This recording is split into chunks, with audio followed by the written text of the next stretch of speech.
7 মাত্রার জোড়া ভূমিকম্পে যখন মৃত্যুপুরীতে ভেনেজুয়েলার কারাকাস ও লা গুয়েরা শহর, তখন দেশের একাংশ ব্যস্ত লুটপাটে।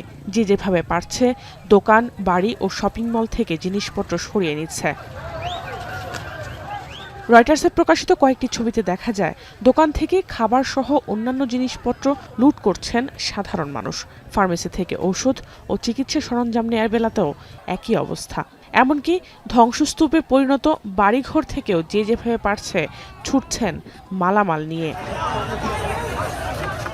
72 ঘন্টা ময়েশ্চার লক সমৃদ্ধ লিলি হুইপড শিয়া মিস্টিক গ্লোয়িং বডি ওয়াশ। শিয়া বাটারের গুডনেস স্কিন রিপেয়ার করে রাখে সফট ও গ্লোয়িং, ছড়িয়ে দেয় লং লাস্টিং ফ্রেগন্যান্স।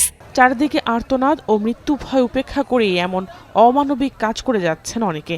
বিধ্বস্ত শহরে আইন শৃঙ্খলা বাহিনীর উপস্থিতি না থাকায় এ ধরনের অপরাধমূলক কাজের সুযোগ পাচ্ছেন তারা। চলতি সপ্তাহে শতাব্দীর ভয়াবহ ভূমিকম্পের সাক্ষী হয়েছে ভেনেজুয়েলাবাসী। এতে ব্যাপক হতাহতের শঙ্কা করা হচ্ছে। খোলা আকাশের নিচে রাত কাটাচ্ছেন হাজারো মানুষ। বিদেশি অনেক ত্রাণ সহায়তার খবর পাওয়া গেলেও আপাতত তাদের প্রয়োজনীয় খাবার ও অন্যান্য জিনিসপত্র নেই বললেই চলে। জীবন বাঁচাতে লুটপাটের পথ বেছে নিয়েছে বলে নিজেদের সাফাই গাইছেন ভেনেজুয়েলাবাসী। জাহানারা ভুইয়া, এখন বিশ্ব।